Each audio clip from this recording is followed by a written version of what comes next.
The Lord be with you. And with your spirit. A reading from the Holy Gospel according to Matthew. Glory to you, O Lord.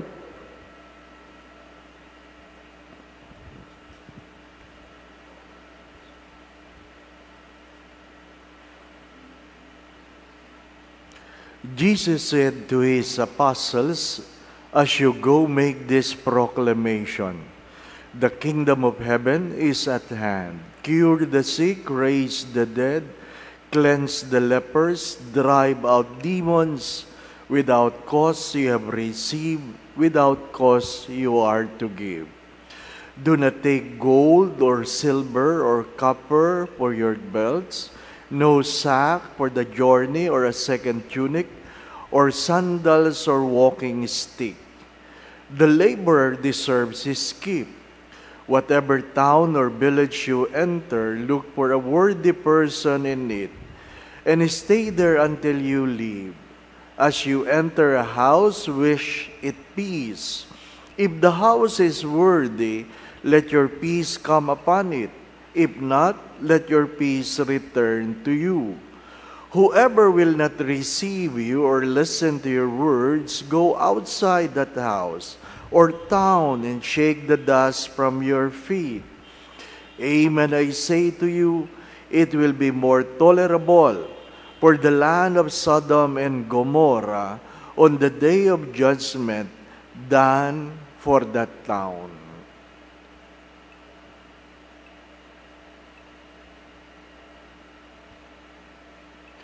The Gospel of the Lord. Praise to you, Lord Jesus Christ.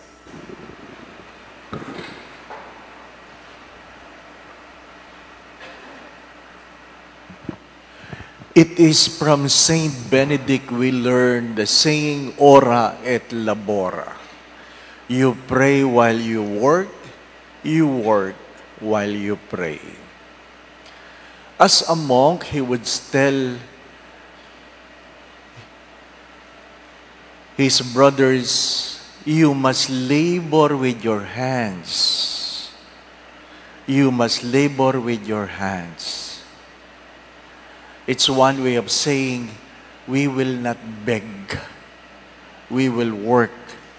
We will eat from the produce of our hands. And you pray. It is difficult to be a Benedictine because they pray every 3 hours.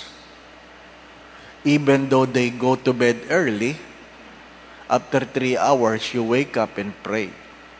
That's why he would remind again his brothers, those who are sleepy like to make excuses.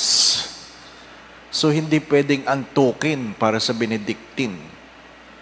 Hindi pwede. Matulog ka kung dapat kang matulog, pero magtrabaho ka kung dapat kang magtrabaho. Third, let your work be a product of your prayer. Let your work be a product of your prayer.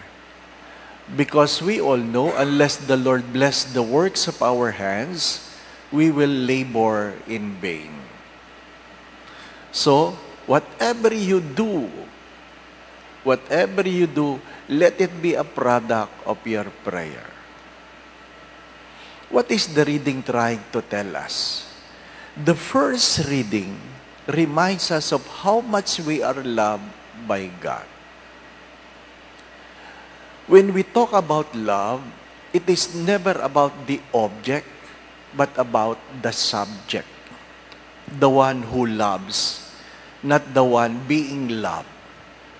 The first reading reminds us that God is never affected by how the people respond, react, or behave because of His love. If your love changes because the object of your love failed to reciprocate you, then you are not loving at all. You have to understand, true love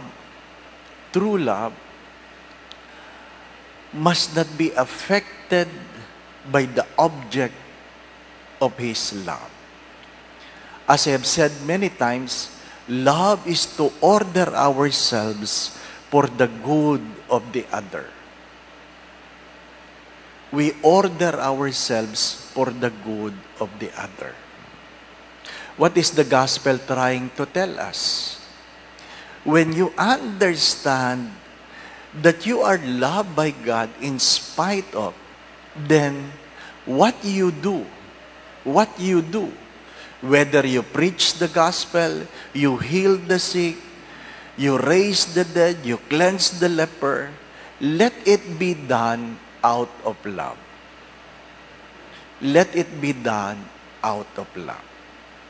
Again, whatever act of love that demands compensation, adulation, recognition, then it is not love at all. So what is the connection between Saint Benedict and the readings?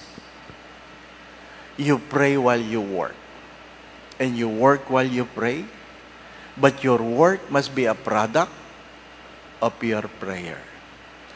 But the readings remind us, your prayer must be a product of your love for God. Your prayer must be a product of your love for God. Pag ikaw ay humihingi sa Diyos at nagtatampo ka dahil binibigay sa iyo ng Diyos ang iyong hinihingi, ibig sabihin, hindi mo mahal ang Diyos.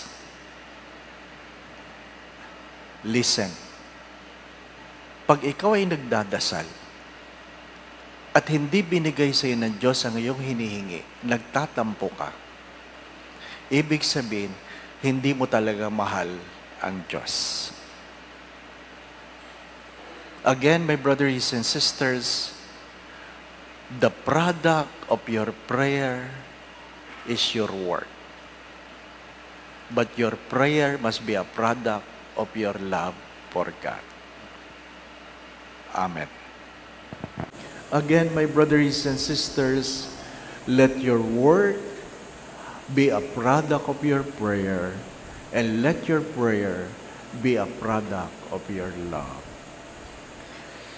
If you're doing an act of love and demand to be compensated, reciprocated, recognized, awarded, it means you are not really loving. You are not really loving. Yung pangatlo, mas maganda sa Tagalog.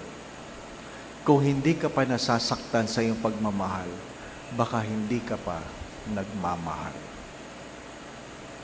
Kung hindi ka pa nasasaktan sa iyong pagmamahal, baka hindi ka pa nagmamahal. Because authentic love helps us embrace the Paschal mystery, the dying of oneself. The Lord be with you. And with your spirit. And may Almighty God bless you and your family, the Father, the Son, and the Holy Spirit. Amen.